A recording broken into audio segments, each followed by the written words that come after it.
Hey, welcome to Invisible Hand. This is not investment advice. It's actually just a request for your input in the comments to tell me what I have wrong.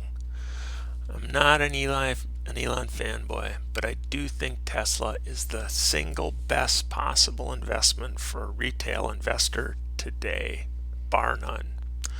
Go drive an EV. It's like the difference between a cordless electric weed eater versus an old gasoline one. No comparison. If you haven't driven an EV, you're really hurting your ability to evaluate Tesla as a business, as a market, and as a future investment. I have way too much concentration in Tesla, with it sitting at over 20% of my net worth. Not just portfolio, net worth, including real estate, personal businesses, other assets. Not to get too far down that path, but Tesla direct stock is only 14% of my investment, and options are only 2%. Over 8% of my Tesla investment is through ETFs and mutual funds, things like QQQ. So my rule is that no single stock bet should be over 10%, and no ETF or conglomerate play should be over 20%. I am cheating in considering Tesla a conglomerate play, but I've still got too much in it. For a financial take, I suggest you check out Cameron Stewart's channel. His Tesla review, the last one he did was in 2021 in November, almost a year ago. I hope Cameron does a new update soon. In it, he always does the same model that he goes through. He talks about revenue, and Tesla's just growing revenue like crazy. Talks about EBITDA growth. Again, Tesla's growing like crazy. Talks about if a business has free cash flow, Tesla's going like crazy. Talks about debt against income. Tesla's not leveraged hardly at all. They're a money growing machine.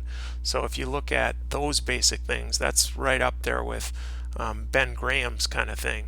Big revenue, big earnings, big cash flow, no debt. The fifth element that he likes to look at in his formula is what's the price of the enterprise value over the earnings that you're going to get out of it. So the problem there is, just like Warren Buffett or a Ben Graham would say, you can have great companies to invest in, but if they're overpriced, that doesn't do you any good. You can have companies that are okay at a great price. Pick the okay company at the great price. Tesla tends right now to be a question of where should it be priced. So that's where Cameron and I part ways. His valuation is that Tesla's an incredible company, but it's already priced too high, or at least that's where it was a year ago. It's only worth half what it was a year ago, so according to the market. So maybe he would change his perspective. So the real question is, are you betting on Elon Musk, and do you think he's as big as all these fanboys say? All you gotta do is go out and look on Wikipedia. He started Zip2 in 1995. That was an application where he and his brother were doing this phone database mapping off of databases that they don't control, using the internet to access them. That was a huge leap. Nobody else was doing anything like that. They all thought the internet in 1995 was communicating and sending data. Nobody was thinking about computing off of data that you don't control. How do you manage a database? Well, you don't. You just pull the data. So when they sold that in 99, he got $22 million for 7% ownership. So here you've got a young guy, $22 million in his pocket, still fired up to go after the world. He went into PayPal XCOM. When he co-founded PayPal, his piece XCOM in 1999, he shared his documentation. It's out there. He wanted to create what China now has in WeChat, which is a combination of your credit card, your Facebook, your Twitter, and your email account and your phone number all tied into one. Naysayers at the time in 99 all the way through till they got rid of it were bank regulators are never going to let you do this. The credit card companies aren't going to let you do it. If it works, the credit card companies are going to take it away from you. The scale of his vision was too large. Other investors, the PayPal Mafia, Peter Thiel and that, they fired him as CEO. But as the largest investor, he still got to be kind of in charge and run it.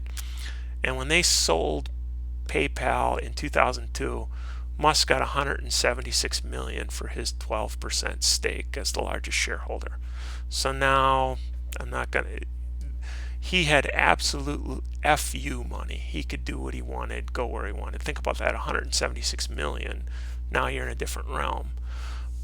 He started in 2002 SpaceX. Every astronaut, every rocket engineer, everybody involved in NASA, everybody he talked to said, you're an idiot and you're going to burn up all your money. You're a computer geek. You have no business in space. Don't do this. Well, now SpaceX is the unquestioned controller, owner of space launch, getting stuff into orbit, including passengers. Remember, SpaceX doesn't call them astronauts, they're passengers, because SpaceX hauls all the passengers to space now. They are the exclusive transport for NASA. So he clearly gets it, and because of Starlink, SpaceX is assumed to be the largest non-publicly traded company in the world for value, and he could potentially be the richest guy in the world just off of SpaceX. But he also invested in 2004 in Tesla. He just wanted an electric car, and if you read the interviews or the input even from other people like Eberhard, who he had to help push out the door, clearly Musk did not want to be in the car business. He wanted to be in the rocket business, mission to Mars and all that. He ended up taking control in 2008 to stop the bleeding and try to build a business, make it survive. Remember, General Motors went bankrupt, Dodge, Chrysler, Stellantis went bankrupt, Ford had to restructure. 2008 was a tough time. Musk got Tesla through that. That's who he is. That's who you're dealing with. So there's a lot of reviewers out there with more detail than I've got, but they all tend to be Tesla fanboys, and they're going to cheer on whatever he does. And sometimes they've got mental blind spots. Sometimes they are hiding stuff on purpose. So I don't know if you want to listen to Lee, the Tesla economist, or the Solving the Money Problem. They're nice guys, but I don't know if they're ever going to admit it if they become bag holders and this thing turns south. So be careful about what you're listening to. Good guys, but don't know if they're going to be objective. The one Tesla analyst I truly trust is Rob Maurer over at Tesla Daily. Rob does call out Elon's lack of decorum, the 69 jokes, and just childish behavior on Twitter. Rob also acknowledges the China risk, and he really tries to state a facts, and he doesn't cheerlead. He calls out if things are appearing to be just legend or rumor rather than reality. There are some professionals who have really serious skin in the game that you can follow to understand what's going on with Tesla. If you check Gary Black, he's the mutual fund manager of the Future Fund, Dan Ives, Ross Gerber, they are objective. Even though they're committed to Tesla and to Elon, they have to watch it every day because they've got so much money in it. And Gary's probably the easiest one to follow on Twitter, and he's got no problem with his complaints about Tesla. Some of it I agree with, some I don't. He wants them to have a PR program. I don't think that's a good idea. I think they should have government relations, but not PR. We'll put a post-it in that and get back to it. Make your decisions. Tell me what I've got right or wrong. But here are my top 10 why to invest in Tesla, and my top 10 why not to, and what does that mean today. So number one, branding moat. Remember, Tesla's growing by leaps and bounds, doubling in sales every year and a half to 2 years, and they're doing it without any marketing or any advertising. They've got the highest consumer loyalty of any brand globally, even higher than Apple. Sales are still growing dramatically without marketing or advertising. I know a handful of Tesla car owners, and they are adamant salesmen for the brand. They're all brand ambassadors. It's like Apple was in the early days. Hey, look at my iPhone. Look at all the stuff my iPhone can do. I've got a neighbor that has a Tesla Model 3, and she's so excited. She said, anytime you want, I'll let you drive it. I've got another neighbor who has the S Plaid, and boy, to hear him talk about that car, it's just incredible. So number one, Tesla has a bigger branding moat than anybody on the planet without spending a nickel on advertising. That's totally unbeatable.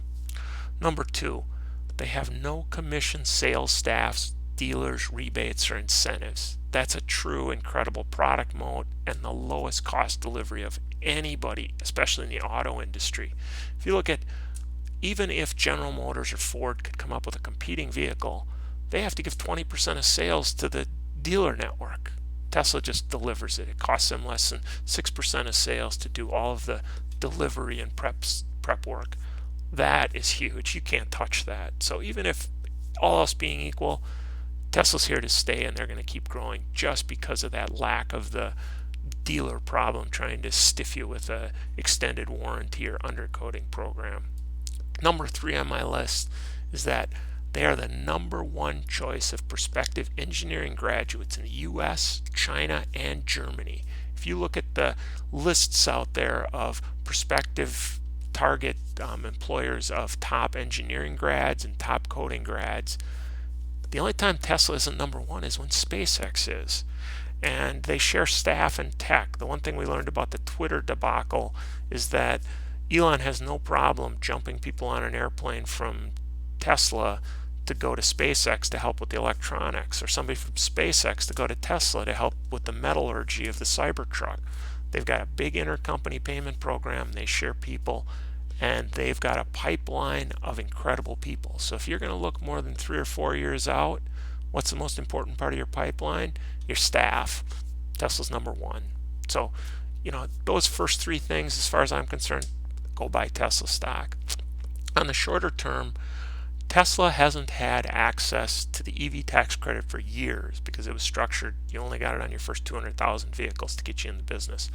Well, starting in 2023, the Biden administration's got a new $7,500 EV credit coming, and Tesla qualifies for it. January 1st, the floodgates are going to open. The orders for Tesla are going to be huge. Why nobody's talking about this right now, I don't know. I'm assuming December their sales are going to stink because people are going to push off to get to that credit. So based on that, I would say this stock is going to bump hard in January. Again, I don't know. Nobody's got a crystal ball, but just on the EV credit alone, get there. Next one, line number 5, the supercharger network.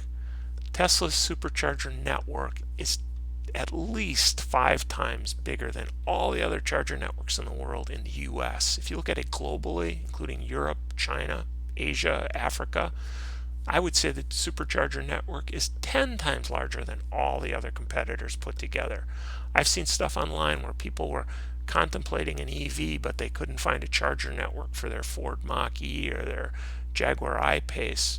Supercharger network for Tesla, not only is it there, but it's tied into the mapping travel route on the vehicle, so it's tracking how charged your vehicle is, where the networks are on your route, and if you're going to have to wait in line, it takes care of it all. It's like concierge service to charging the car. That's incredible. So that supercharger network is going to give them an incredible advantage no matter what.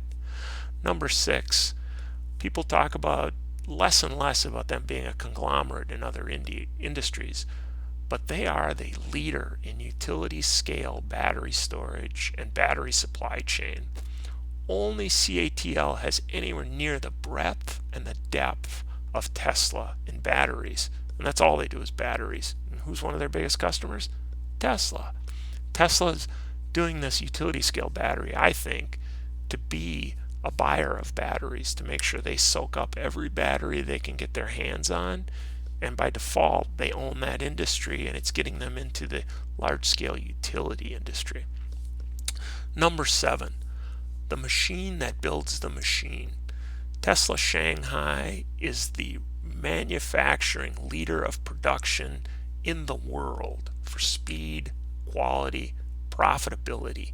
13 months from a swamp to cars rolling out the building. Not just for EVs, but manufacturing. Their robotics, their casting program, their low emission paint program, you name it. If you want to talk about the machine that builds the machine, Tesla Shanghai is it. And even in retrofit, if you're looking at, what about companies that have to deal with old stuff?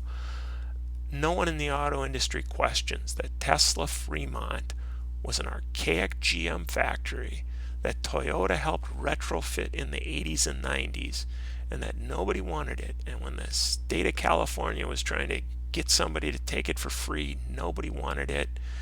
Tough labor market, crappy factory, no distribution network.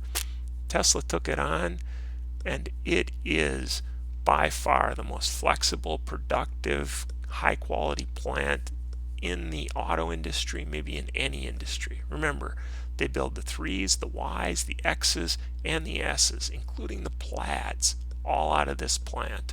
And they're dealing with the California labor market, and they're in Silicon Valley from a cost standpoint. How they can do that got me, but that just proves competitive advantage. Next one, number 8. The Plaid destroyed the luxury auto market. They own it. The only time you see comparisons to the Plaid, I've actually seen videos on YouTube where they're comparing the S Plaid to F1 cars on the track. They're comparing them to the Bugatti $3 million road car. So newsflash, is anybody ever going to pay $100,000 again for a Lexus, a BMW, or an Audi, or a Lincoln or Cadillac performance car? Only if they're a fool. That Batmobile Plaid just crushes them all. And they're going to do the same thing with the Cybertruck and with other vehicles. When they enter a market, they're going to just leave scorched earth for everybody else. Number 9, for mine, feature-rich basic models. The video I've got here is my partner, and she's driving a test drive of a Model 3 with Autopilot. This isn't even full self-driving, but just Tesla's Autopilot is fantastic. Tesla makes its own seats in-house, and their seats are more comfortable than any seat I've had in even airplanes. I mean, their seats are more comfortable on a long trip than some of the first-class airplane seats I've been in. Their sound system, the multimedia system, the HVAC system, the quality features in their basic models, and you don't have to option it up. The only real option they've got are different wheels and full self-driving. Everything else, it is there or it's not. Their feature-rich basic models are going to drive additional brand moat, period. And then number 10, quality of product. You're going to see a lot of garbage on the internet about Teslas not being reliable or being problematic, but remember, those are all paid for by companies that sell advertising to Ford, GM, Stellantis, Honda, Toyota. Tesla doesn't advertise. Motor Trend car of the century, last century, was the Tesla Model S.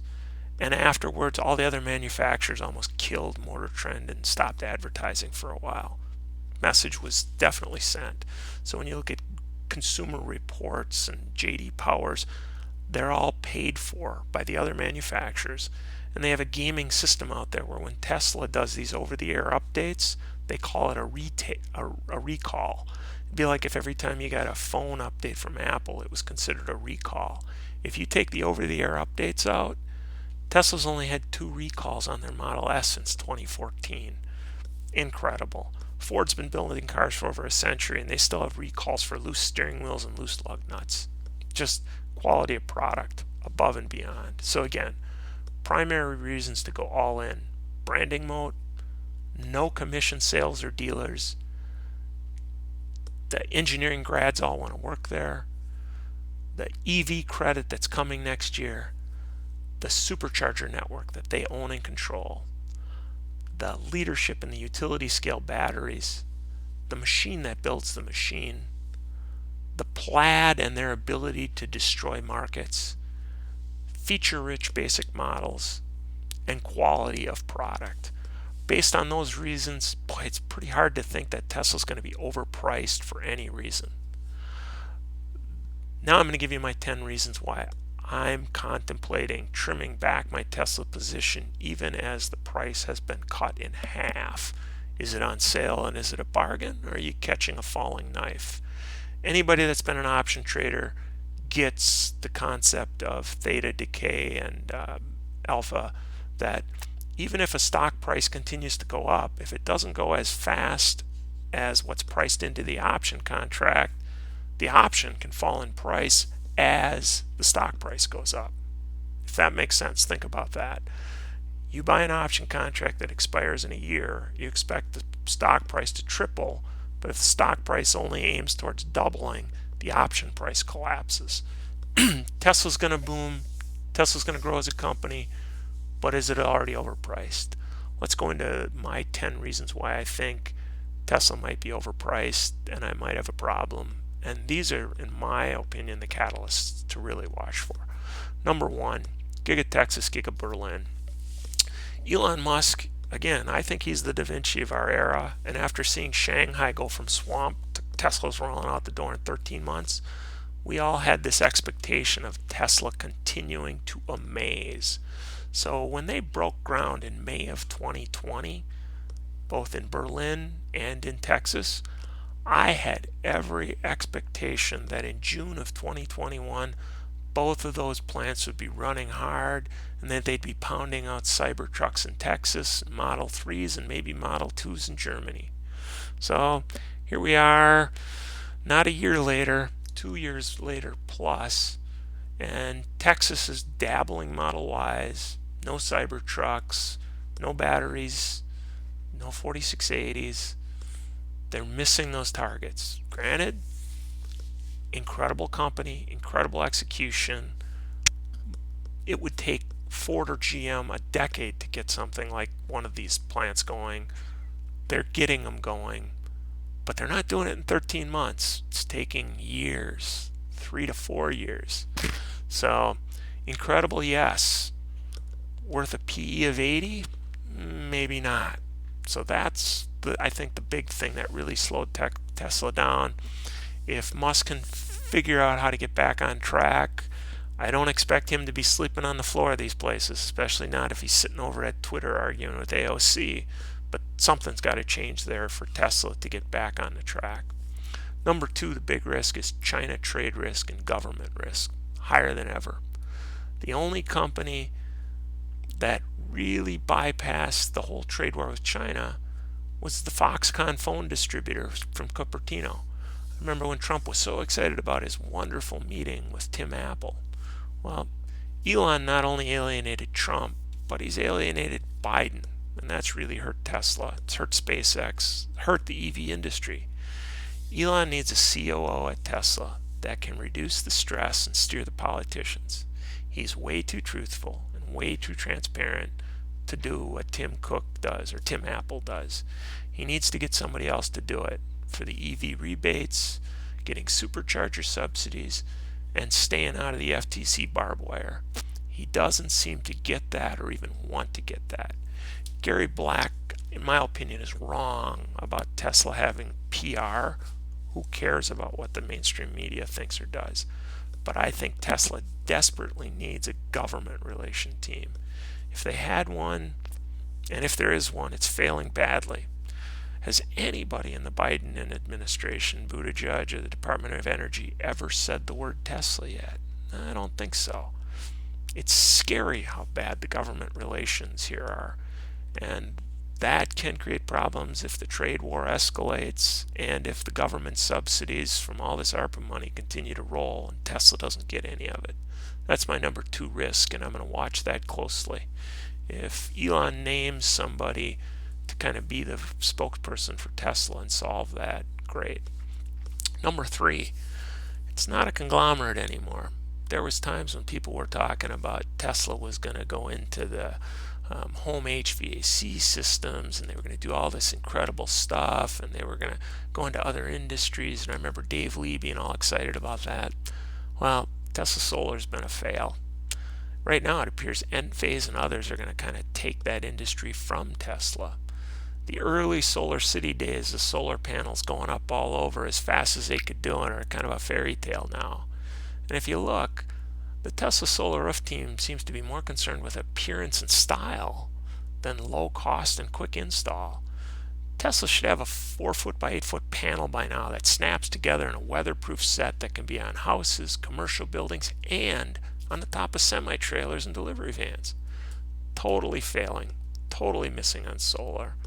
And the holy grail of solar panels, not just sitting on the roof, but replacing the roof, gone.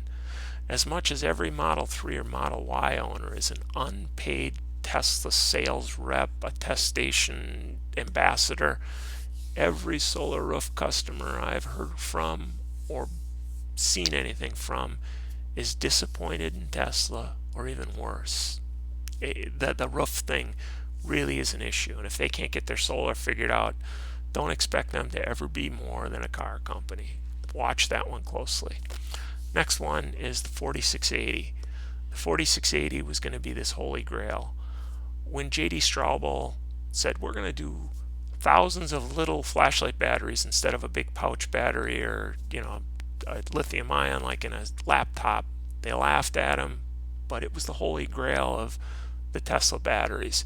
And when they did the 4680 bet, not just 4680 for size, but if you follow the concept of what they were talking about, of having like a cookie sheet on the bottom as a negative anode, and the batteries being like toilet paper rolls open on the top and the bottom, glued into that anode, and then the top anode being glued on the top, so that now you had this super lightweight, super structural element with a super low cost production design in that 4680 format. Here we are a couple years after the first battery day. They still aren't producing that 4680. Watch 4680 batteries. If all of a sudden you hear that the 4680 is taken off, Tesla's going to boom. But until they get that sorted out, not going to happen. What they need is they need our Da Vinci to go back there and get involved and figure it out. But again, he's too busy arguing with AOC over at Twitter right now, so we're not going to see that anytime soon. Number 5, Elon's not focused on things that are achievable in a viable commercial fashion in a time period that matters to the stock price. So that means maybe FSD is going to lead to robotaxi 10 years from now, but today it really can't be done other than with geofenced fixed routes, because when you think about inclement weather, or even a plastic trash bag blowing across the road and the car trying to decide if that's a trash bag or a dog or an infant, there's just way too much there for it to be robotaxi without a driver in the foreseeable future. It's not going to be priced in. And now he's got this robot thing out there. All you had to do was watch that robot discussion to know that that's decades away. It's going to be like full self-driving. He's going to be promising it like he's been promising full self-driving for over a decade. He keeps saying it's next year, and we all know it's not next year. So it's just not going to happen. Now they've moved the goalpost and said full self-driving isn't really robotaxi. It's a driver assist feature. Well, regardless, that the humanoid robot is so far away. Tesla needs a product manager to steer. Gwen Shotwell is that product manager at SpaceX. If you read and follow enough of the Space Geek stuff, you find out that the move from Starship to Starlink, and Starlink is the money machine over at SpaceX, that was her doing. Musk was still all about Starship. And if you watch his incredible tours at SpaceX to show how skunkworks this is, how low cost this is, but that he's aware of it, these people know him, he understands the rocket engines, the tech. He also tends to get, well, let's slow down and do this, and let's do that, and do this, and do this, and perfection is the enemy of good enough. And if you're curious, all you got to do is look at the Tesla Roadster. He started talking about rocket assist for traction and all this stuff, and what happened? Well, the Roadster died. I'm worried that he's going to kill Starship too. That's not a Tesla issue, that's a SpaceX issue. But how are they ever going to do the Model 2, the delivery vehicle, and these kinds of things? It's tough. Next one, number 6. Elon's still amazing, but he's no longer the risk-taking, sleep-on-the-floor Elon that gets the first mover advantage. If you've watched in the last couple weeks, the reason NASA SLS even made it to space and beat Starship is because they didn't take the risks and just stick the damn Starship up there, fail fast and fix it. They've been screwing around too much, and I'm glad Elon handed that off to Shotwell. Hopefully that happens. The Ford Lightning has first mover advantage. So does the Rivian pickup truck. The Cybertruck's going to have to play catch up instead of wow everybody as the first mover. BYD, Daimler Freightliner, and Volvo have all beaten the semi to market in Europe. Again, they lost the first mover advantage. Now, when the Tesla electric semi comes out, it's going to get compared to the ones that are already there. If you look on the Facebook message groups about what's going on with the Ford e-Transit, these people are loving it. You send a crew of electricians or plumbers out in the field, they don't get to stop at the gas station to fill the truck and then lose a half hour of billable time. They plug it in at night, they go. That e-Transit is really going to be a player for Ford, and what Rivian and Amazon are doing with their delivery vehicle, and you're seeing more and more of them out there. Uglier than all get out, but utilitarian success. There is no Model 2, and as I said, the Roadster is apparently dead. Look at how he came into Twitter haphazardly without a solid plan, trying to back out of the deal all the way in. We need the Elon that was burn the boats on the beach and win or die there. The Elon of old. Get in there, fix the 4680, get the Model 2 going, make this stuff happen. I get it, I'm over 50 as well, and you slow down, but we need the old Elon back, or we need him to delegate to some other Elons, because it's just not there anymore. Number 7, there's just too many races for Elon to run. He needs to delegate these and get them out there. I'm glad that he turned the Starship over. Let's see what she can do with it. Why doesn't he turn over some of these other races he's losing to some visible individuals that we can see? Yeah, Franz broke the truck window. Put Franz on the Roadster and say, get a Skunkworks team. There's all these little custom-built auto manufacturers. Get one of them to start building the Roadster.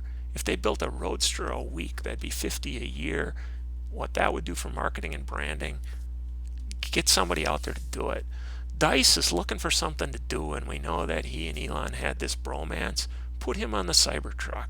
Herb, go to Texas, make the effing Cybertruck happen, and happen now. Get it going. It's too big of a show for Elon to be the only on-stage cast member anymore. This is no longer a stand-up act. This is a show, and he needs to get somebody else. The guy who slept on the factory floor to succeed is over at Twitter. He needs other people to get on stage and help. There's no way he can continue to win the wars and go play. It's not going to work. Number 8, this one's really tough for me, but Elon's incredibly transparent, so you can see what's happening, which is great, and it keeps him humble and real. But you can also see that he's making some mistakes, and he's choosing some bad team members and some bad loyalty. He's floundering on the takeover at Twitter, and it's kind of from a bad social circle of a bunch of these egomaniacs that made some money, and now they think they know everything. You wonder, why did he do this $8 nonsense? All you gotta do is watch the All In podcast. That's Jason. I can't prove it, but I know it's Jason. You look at what Jason did over at Robinhood when they sold out to Citadel. They went from the #1 app on the App Store to the most hated app out there in less than a month, and Jason was right there in the middle of that. First thing he needs to do is not let nickel-dime guys like that drive his strategic long-term process. Same thing with Sachs. You look at this whole thing about the Pelosi tweet. My gosh, this is an 80-year-old guy that got almost killed with a hammer, and you're throwing out innuendo stuff. We expect that from David Sachs because he is a Trump conspiracist, apologist.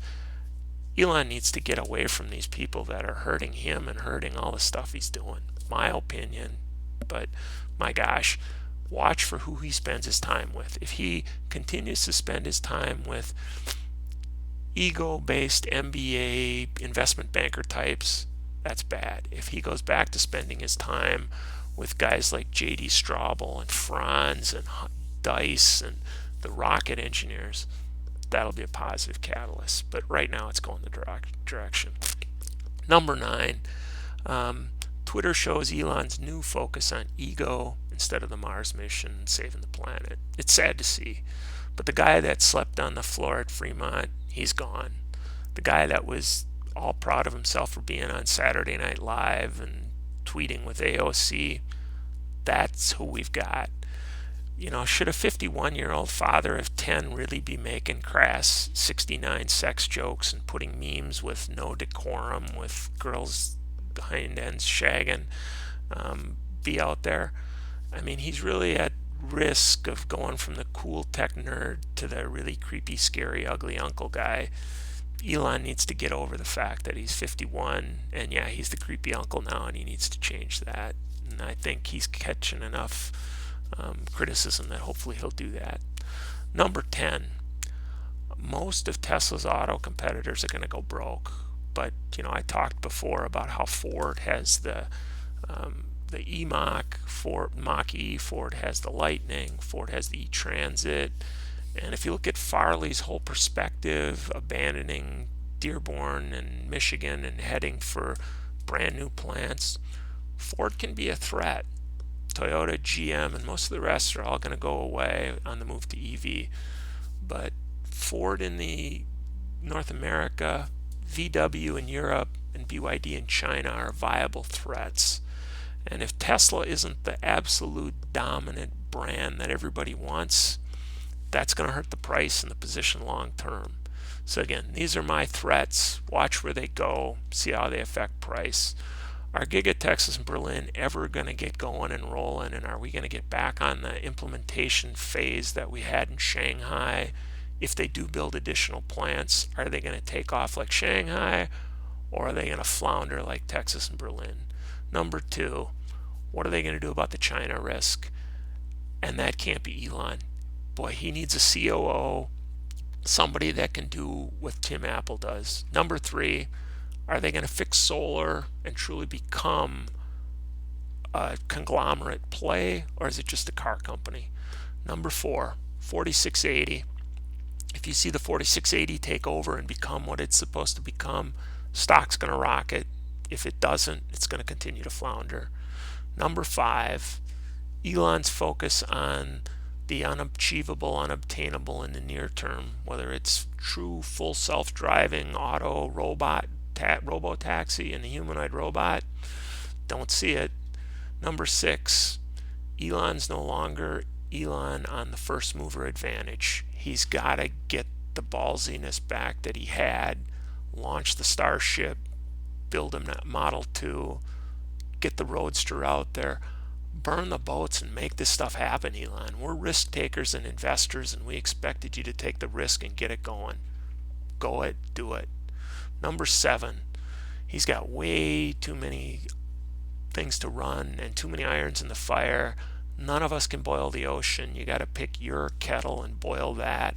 He needs to pick some of these other kettles and give them to other people. Again, I think Dice is a guy that Musk needs to beg him to come and do something, pick something. I hope it's a Cybertruck. I think he's the guy to do that. Number 8, Elon's choosing the wrong social circle. If he wants to run around with these guys that made their money doing investment banking type stuff, that's not Elon. If he gets back to getting with engineers and designers and manufacturing team members, great. But as long as he's running with these all-in clowns, that's going to be bad. That's going to be bad for him and for the businesses he's involved in. Number 9, Twitter shows that he's going from, and I guess I have to say it that way, he's going from the cool tech nerd to the creepy uncle. Is he going to keep doing that, or is he going to evolve into something else? And I hope that something else is really knowledgeable, capable, guru kind of guy, not the creepy uncle. Number 10, is he going to get back out ahead of Ford, BYD, or not? And those are my scaries. So what do you think? Have I missed a big catalyst to be watching? Is Tesla going to jump back on being the stock to own? Are they going to get solar figured out, get into home HVAC, handsets, and all these other areas? Or is the solar failure a hint that it's just a car company? PE's down to just 30. And even with sales growth decelerating, that still doubling every 2 or 3 years, and income growing and cash throwing off. This still looks like a bargain stock to me. Just not the rocket ship we were expecting a year ago. So being priced at 170 instead of 500 where I thought it would be right now makes sense for what's going on right now. The market tends to know. So I'm staying in, but I'm not going to be committed to this level I have been committed. Unless I see some of these catalysts change, I'm going to be trimming back my position in Tesla. There's too many other good opportunities out there. Anybody have any suggestions for alternatives? What I'm wrong about in my assessment? Other ideas? All feedback appreciated. And remember, my criticisms of Elon Musk, even though I'm critical, this is the wealthiest guy on the planet, and he deserves every penny of that. What he has done to restart the space industry, the EV industry, and automation and recognition of nerds, coders, and engineers, incredible. Can't thank him enough. I'm retired because of him. Incredible guy, but that's what was. What's it going to be? Tech manufacturing genius guru that gets us all even wealthier than we are? Or creepy uncle that used to be something that spends his time on Twitter arguing with AOC? Throw it in the comments. Thanks a lot. And let me know if you want to see more of this. Subscribe.